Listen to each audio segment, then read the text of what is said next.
You are now listening to the I Think I Love My Wife podcast. And this is your best friend's best friend, Chidozie Okafor, ready to take you on another journey. Are you with me? Because I'm ready. Let's get it. In this episode, we talk about how putting on a full court press can be misinterpreted. We discuss the differences between stating and demanding expectations. And Trey shares why it's so important to really celebrate your wedding. Back to Trey. And I'm really looking forward to one of my favorite parts of the episode. We do our round robin question. So these are going to be our short answer questions. Now it's time for our Sharper Quickfire round, sponsored by Sharper Services. There's something you want to double click on or go deeper on. We'll do that at the end of it, and okay. I'll do the same. And so the first one is, do you think it's necessary for your wife to be a best friend? Yes, I do. Was it necessary for you to figure that out before you proposed to her? Like, basically, could you grow into that afterwards? Or do you think you had... I thought it was important that I knew she had the capacity to be my best friend. Okay. When you guys were dating, was there a period of time where, like, you had an expectation, like, man, it's going to be messed up about taking her out 5 times, but she hadn't even offered to pay or buy a drink or do, like, how many dates? There's always that conversation of, like, how many dates should a woman go on before she should offer to, not even just offer to, like, take care of something? What's your thoughts on that? I mean, I'm pretty old school, so if you ask a girl out on a date, you got to pay. Every single time? Yeah. Okay. From a love standpoint, I know you don't have children at the moment, but if you had children, would it be wife over children or children over wife? It would definitely be wife over children. Was your wedding worth it? The second one, financially. This is financially, not like in general, like financially. How much you pay? How much you paid in like with the experience? Yeah, for sure. I would definitely pay for the experience and probably pay double for that same experience. What about the first one? Yeah. Financially, just the experience, not what happened or outcomes. Yeah, same thing. Okay. Yeah. How much, generally, you don't got to give me the exact number, ballpark did you spend on your wedding? It can be arranged. I mean, it was over 50. Was it like second quadrant over 50, like 80 plus? Or was it like 75-ish? It was over 75. Did it hit 100? No. Did your first wedding cost nearly as much? No, but it was expensive for the time. It was over 50? No, it was probably right at 50. So the reason why I'll tell you later. The reason why I asked that, you probably the highest I've had. Now I think I just asked the question because I want people to get a gauge of hearing different weddings. One, the guy saying it was worth it, like it was a really great experience, and then 2, the price associated with worth it. Right. And so if you had to pick, you had a capped amount of money, and you could only spend it on one or the other, right? Like in terms of the percentages, would you rather pay for a big ring or a big wedding? You spend most of the money on a big ring or a big wedding? Wedding. Okay. Do y'all do joint accounts or separate accounts? It's a hybrid system. What does that mean? Well, we'll talk about it.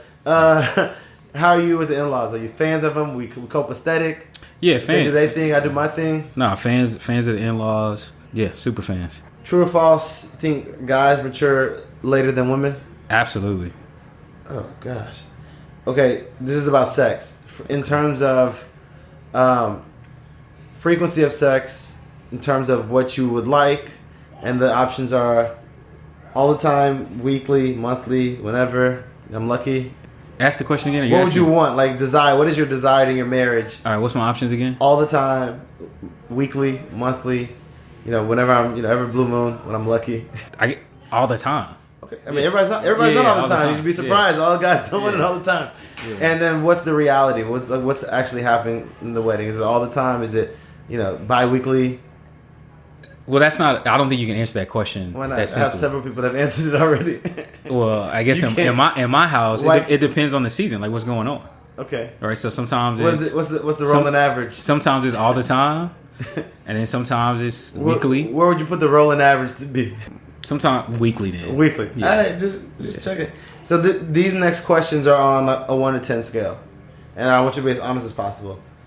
Given that there are seasons in relationships and marriage. Right now, how happy would you say you are in your marriage overall on a 1 to 10 scale? Which one is 10? 10 being the best. Yeah. Being the best? And the best, greatest, most optimized. Probably say 8. 8. So overall, this is the overall in the you have been married 2 years now? Yeah, 2 years. In the 2 years, I guess you don't have enough bandwidth to have a whole bunch of seasonality in it. Or do you feel like you guys have? No, I don't think we've had a really rough season yet. Gotcha. Okay. How much of your marriage right now is focused on day-to-day stuff? What's day-to-day stuff? Like just taking care of stuff that needs to happen, like general stuff that comes up daily? Is that like is there so much that encompasses so much of y'all's dynamic, or on a 1 to 10 scale, how much does that like encompass? Yeah, probably a 9, given COVID and new house. Yeah. Okay. So, how much romance is currently in your marriage? Scale to 1 to 10, or like on 1 to 10, all the time, weekly. I don't know. On 1 to 10, like how much of it, like if you have percentages, 10 is 100%. How much of it? How much romance is happening in the marriage? I'll probably still say 8. You're 8? 8. Yeah, 8.5. What do you think she would say? I think she'd probably say 7. Okay. And then how much of it is focused on like your career, and your wife's on her career? Not at all. We don't really talk about work At all with each other. So it's lower end of it. Yeah, we don't really. Who runs the show? You or her? I think in the house internally, she runs the house. But the externally, it looks like you do. No, that's not what I mean at all. Oh. Internally, like decisions that impact, like just what goes in the home, how the home is run, and things of that sort. I think she runs it. But when it comes to externally, as far as, okay, we need to make these decisions that will impact us, a year from now, 2 years from now, I lead in that space. So more future strategic setting, you are operationally. Yes. She is. Got it. Yeah. What's your wife's greatest attribute? She's really reflective. And if someone tells her, or if I tell her that I think you're doing something wrong, she will take the time to actually try to figure that out. Now, sometimes she'll come back and say, I think you're full of shit. I'm not wrong. But she will take that time to reflect on it and try to make a change.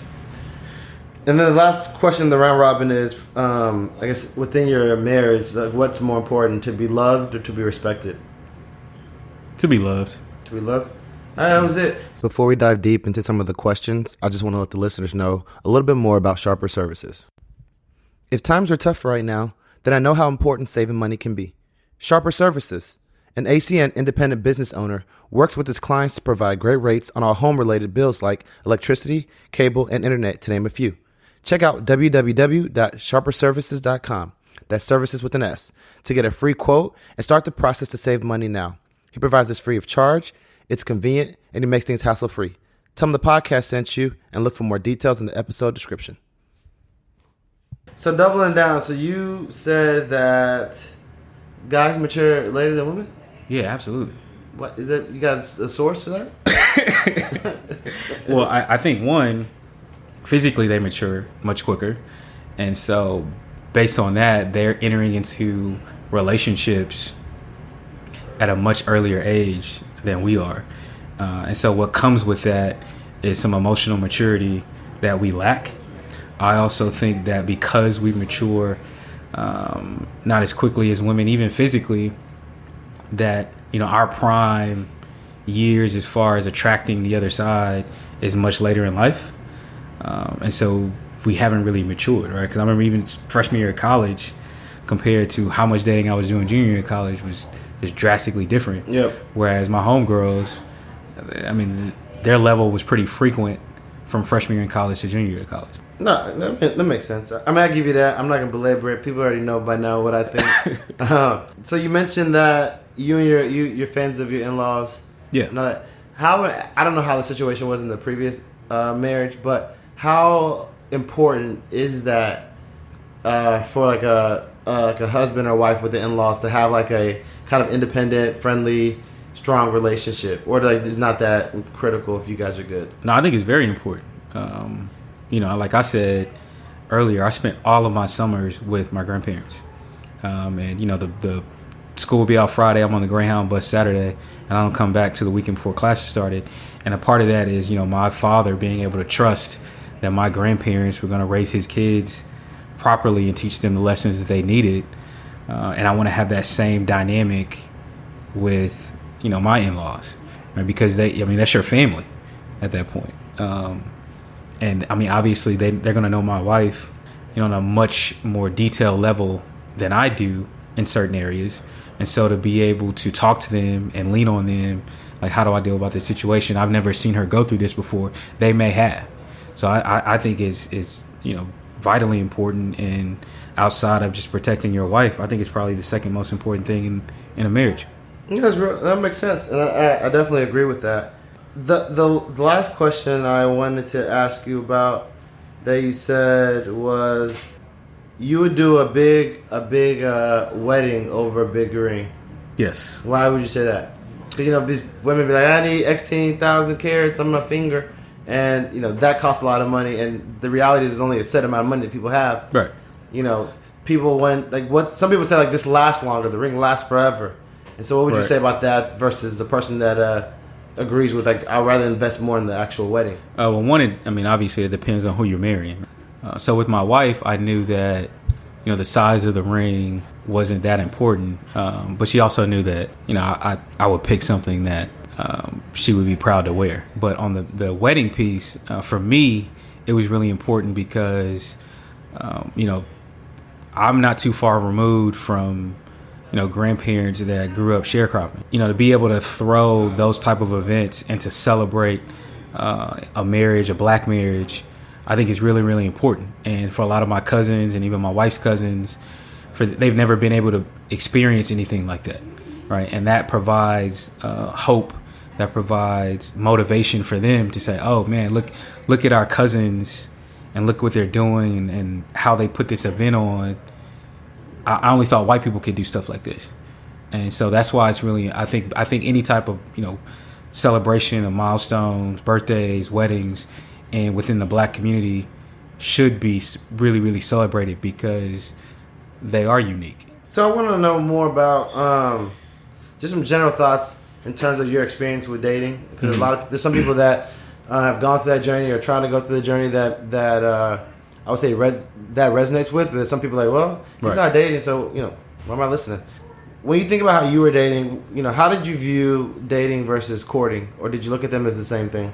I think I always looked at them the same thing, for sure. Because I had friends that would always say, "I can't believe you took this girl here on the first date, or you paid for the first date," and just real conversations. So, but I also think they got me in trouble a lot of times because the girl might have expected since the actions were way more she was expecting. Right. And so, when you talk to let's say when you're in the stage where I'm just dating, were you dating those women, or you just going out having fun with them? I was dating them.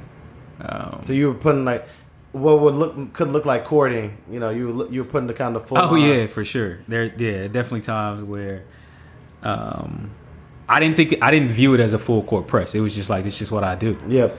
But for them, it came off as a full court press, and then it was time to have that conversation. I was like, yeah, I thought we were just having fun. And so, what are your views on chivalry? I know, like, one of the things, we kind of grew up similar, where walk on the right side of the road. Yeah. Ask women out, pay for it, things like that. I know I differ. We both agree in general about opening doors, right. But I know, like, opening your wife's door, women that you were dating, that's like a big thing for you. Yeah, for sure. And so I don't understand the logic. So as a married man, someone that really believes, I've heard a lot of women's perspective right. But like, I get, hey, we're going through this door, let me get it for you. But the fact I gotta walk around my own door to open yours and come back, like, help me understand why that's like a big thing. It's just a sign of respect, and especially if this woman is in my car and we're going somewhere and we're pulling up, it's just a sign of just showing respect of her as a woman. Maybe not as your partner, your girlfriend. You might even like the girl, but still just showing respect, especially if it's a black woman. And you know this about me, like, I've never dated outside my race. Yep. And so I've taken that really seriously when it came to being literally out as the only black couple in a restaurant. Subconsciously I was like, okay, I need to make sure this woman feels respected in this space. And yeah, it was just another thing. That's just what I do. And so, do you pull out her chair every time she sits and walks? You scoot it in and pull it out? Not every time. It also depends on sometimes where we are, right? But let's say she was like, "Hey Trey, if you're gonna date me, I need you to pull on my chair and pull it out." Would that be something that you would just say, "Okay, I gotta do this"? If we were vibing all the way, that's just a small minor adjustment. What if it's in the beginning? She's looking at you and judging, like, "Oh, he don't pull out my chair. I should stop talking to him." Yeah, that's fine, because then if that's her approach to how she quickly judges somebody, then we're not gonna work anyway. But if it's there's a difference between a demand and also stating what the expectation for you is. That's different. Demanding you, saying, hey, you need to pull out my chair, as opposed to, hey, I mean, the type of person I want to be with, this is what I expect. That's very different. Yeah, no, I think delivery and framing is super important. What does reciprocation look like to you in a relationship? Can you give me an example? I mean, I think, you know, at the end of the day, these are all different types of transactions, right? Right. You know, part of the reasons why relationships in general don't work is because the transaction is not feeling like equal or sufficient enough to do your part. It's like very give and take. And so I think there's a part of someone that like wants to show they care about someone and they want that same level of energy, same kind of desire to be reciprocated. You know, it's not like eye for an eye per se, but like how does you know that person's showing you kind of the same energy you're showing them? And it could be a lot of different actions, so it's hard to pinpoint. Yeah, it's hard to pinpoint. I think just from a like, general. I know, like I don't want to pinpoint it because the reciprocation looks very different to different people. Right. I think just from a conceptual basis, it would have to be when your expectations of how you should treat me is lower than the expectations of how I think you should treat me. Mm-hmm. Right. Because if we're both striving to meet those expectations, might not meet them, but we're both striving for that, then I don't think we should have any real serious issue. Yeah, but the reality is, a lot of people are not on the same page in the beginning, right? Yeah. And so, like you said, when you met your wife, you were probably on her B team, and she was probably on your A list. And so, what people are doing on A list level, effort, is not equal typically to someone's giving B level. Right. And so, like, there's a level of reciprocation that someone, like, after a while, they're like, hey, I'm not getting what I need out of this. And that's in the confines of a relationship. Or when you're starting off, like when you're just dating, Okay. Like to see as evidence of like this person's into me, right? This person wants more than. I mean, I think that's such a loaded question because each person each person that you date are going to have different expectations of what that looks like. Yeah. And so if you are constantly trying to show this person how you care about them only solely based on what they want, I don't think that's fair. So I think it's a matter of you explaining, hey, this is how I show I'm interested in you, or just by doing those things. And if that person picks up on it, then y'all probably on the same level.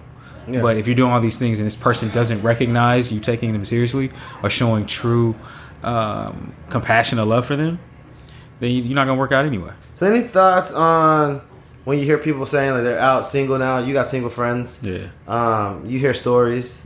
I feel like there's a big theme of cancel culture right now, and I don't want people wasting my time. And so, like, when you hear that from people that are single, what's your advice to them? You're like, yeah, I agree, you preach it to the choir, or is it like, what kind of response do you have for that? You think it's helpful? Is it a positive type of mindset to have?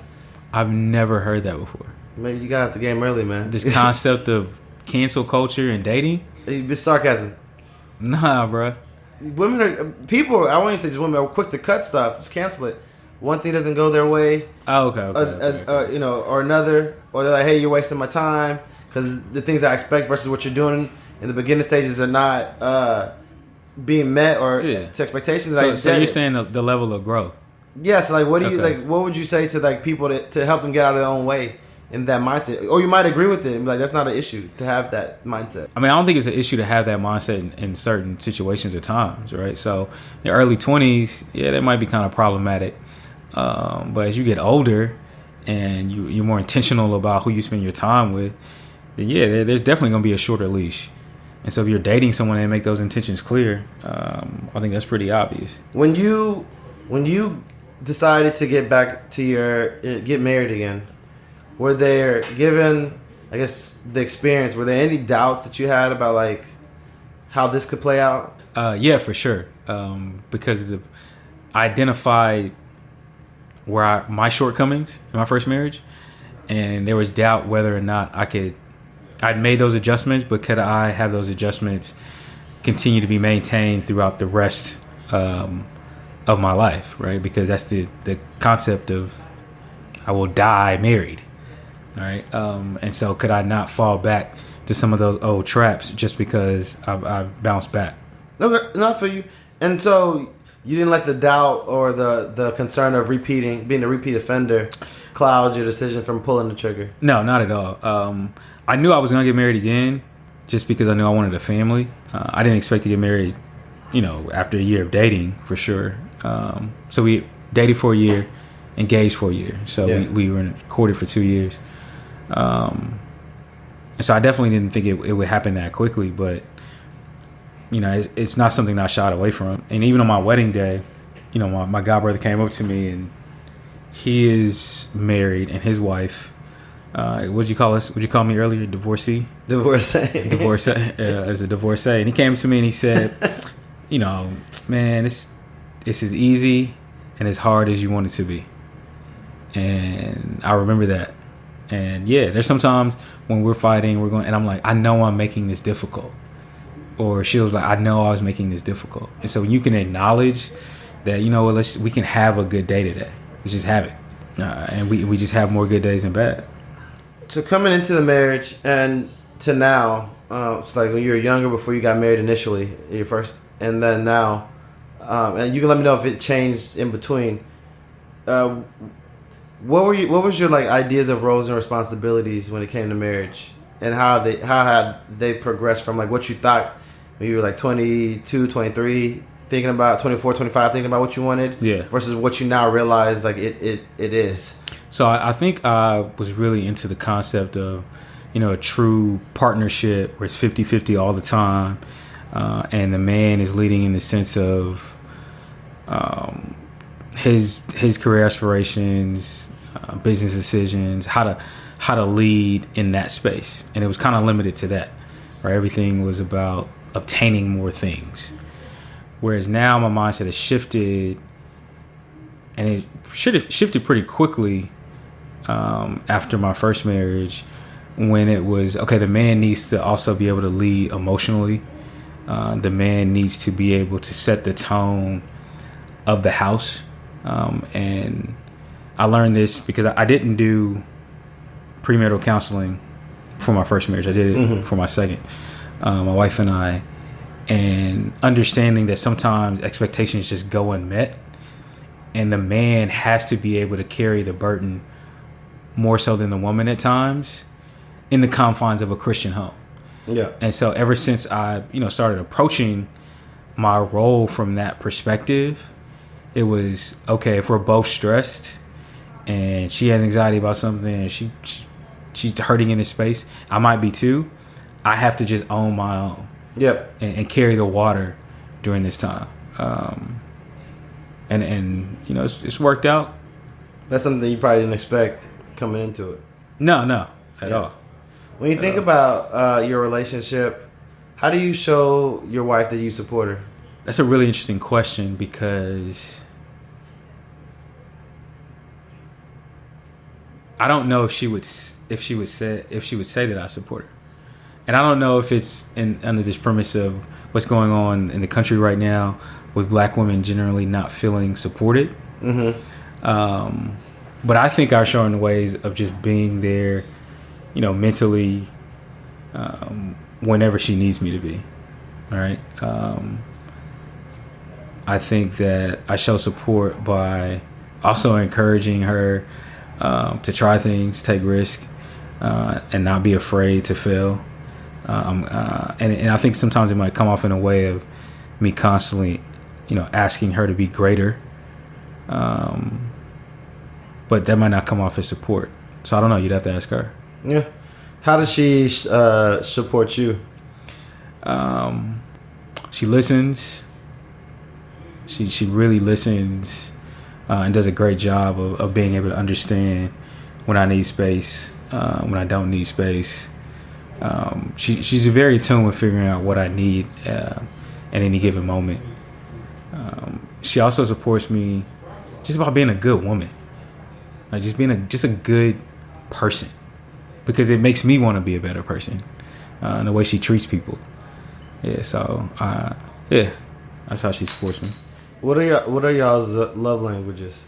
Hers is quality time, I mean, there's everything after that really doesn't matter to her. Mm-hmm. What's yours? For me, will probably be words of affirmation. Interesting. The person I talked to today was words of affirmation. Yeah, I say words. I think I don't know one other guy that said that so far, which is like that's like a third, which I wouldn't have thought that percentage would have been there. That's interesting. So how do you, as the person that wants words of affirmation, and her, she's like, I need time with you. How do you guys reconcile the two and make sure you're giving the person what they want versus what you're accustomed to? I mean, we spend a majority of our time together. Even so, she's getting the quality. she's getting the time. Yeah, you feel like you're getting the words, and maybe you're getting the support that you said. So yeah, and you're getting the words that you. I'm definitely getting the words of affirmation that I expect for sure. Yeah. Do you think there's a correlation between, I guess, people having the same ones, or is it just an effort you have to put in to understand what that person is and try to do things that correlate? Well, I mean, I don't really put a lot of stock in love languages. Really? Because I think once you tie yourself to a certain label, you start to look for that as your actual love language, where you might be evolving and changing. Right? So if you go ahead and attach a label of quality time, and that might not actually be your love language anymore when this person's spending time with you. I mean, it's dynamic. They change, but yeah. Mine have changed given, to your point, certain experiences. Yeah. Or a realization of what I thought was important, not as important as what's coming out in the relationship. Yeah. And so that, I definitely agree that changing. I think the better answer would be, can your partner that you're with, are they good at that particular love language? Yeah. Right? Because there can be two people that are spending quality time with you, but one might just be better at doing it. Yeah, or just value it more. It doesn't bother the other person to do it. Right. That makes sense.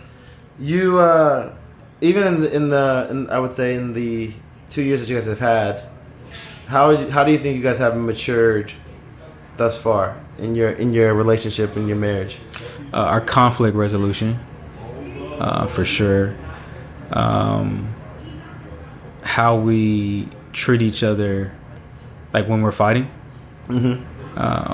Just our conflict resolution has just gotten so much better, because we didn't fight often, or we didn't fight about dumb small things before, but just naturally being so close, being in this environment, smaller things start to arise, and we're able to distinguish, okay, this isn't really a real issue, much quicker than we did when we first started out. Do you guys, is that something that just happens over time, or you guys actively talk about how to be better at that? No, we actively talk about how to be better. Is there usually a catalyst for it? Like, we would just have conflict, or is it scheduled? Like, every 4 months we check in. No, it's not scheduled. It would be something that may be a little annoying, or something that reminds us of a particular fight or issue that we had, or conflict, and then the conflict isn't there anymore. But then we bring it up, and it's like, yeah, I remember that. X, Y, and Z, you said this, you said that this didn't work for me. And then it's sometimes as quick as a 3 or 4 second conversation. That's fair. I know your dad's a big figure in your life. Mm-hmm. And when you think about how you were raised and how you grew up, is it important for you to be the leader of your household? How important is it? What does that mean to you? Yeah, I think I know it's important. My dad never missed a game. Still always been able to find and give time to other people, help raise, other men's sons. So I think it's important to be able to lead a family, and also who you choose to be your family, not just your children. Yeah, it's important to me.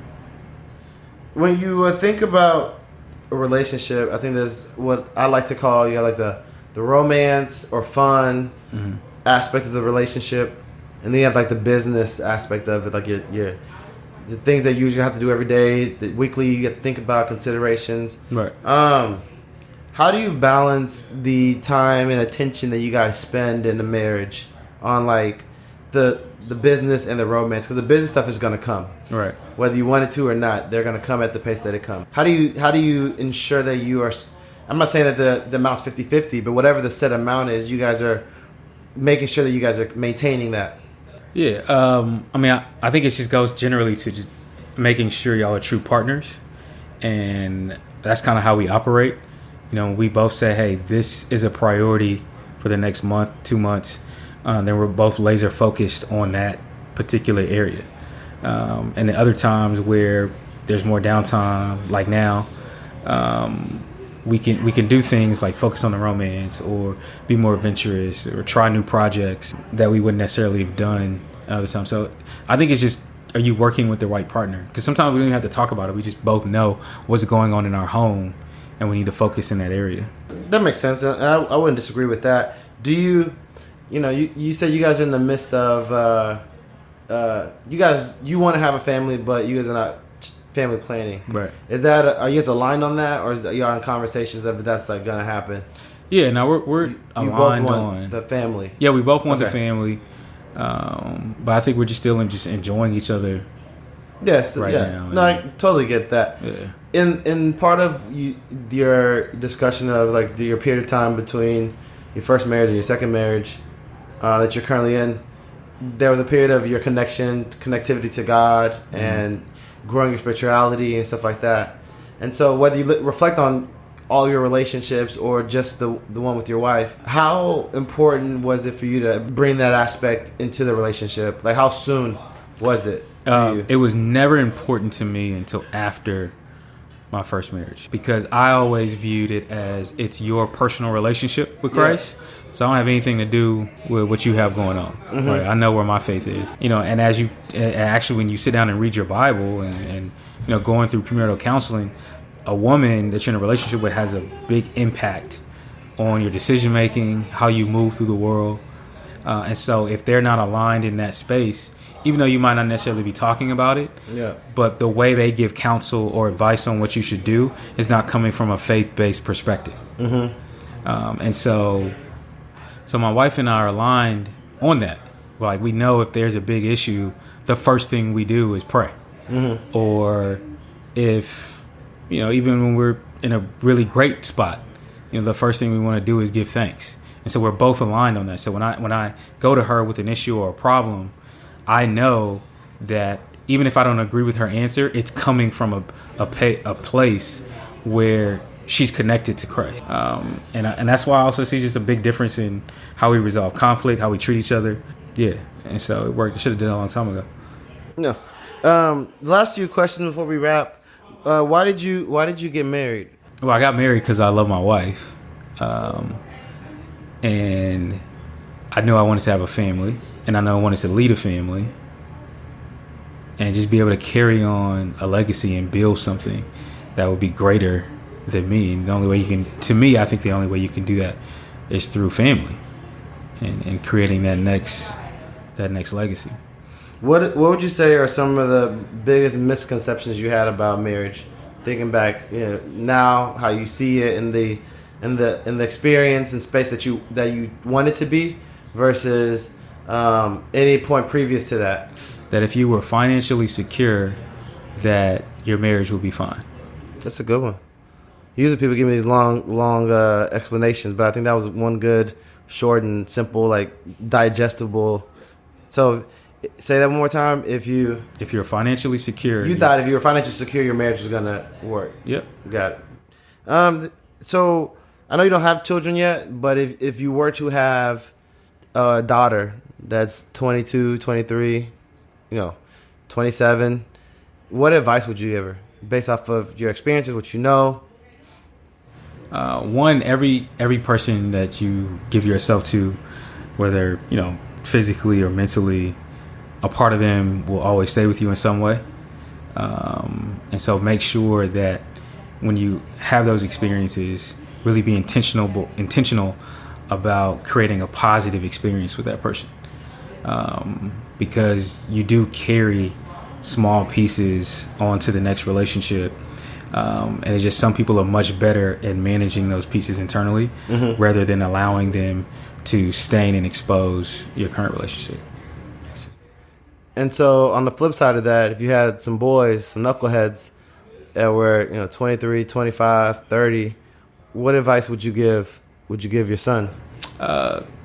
Take your time and really figure out what you can give to a relationship rather than what you can get out of a relationship. I think that's really important, and I've seen it and talk about it with my friends now, because some people are so focused on what can I get, and what can I receive. So if I'm talking to my young son, it's like, well, what are you doing? What are you bringing to the table? what makes you special. And I think, more people focus on that, there'll just be more natural connection. My God. Well, I appreciate everything that you've brought to the table, that you've given to the podcast, that you've shared with the listeners. Really appreciate and value your time. And so I want to just say thank you for allowing us to talk, share, get this on wax. And I appreciate the gems and perspective from your experiences that you've been able to embark on us. And so to all the listeners out there, I also appreciate you and your time.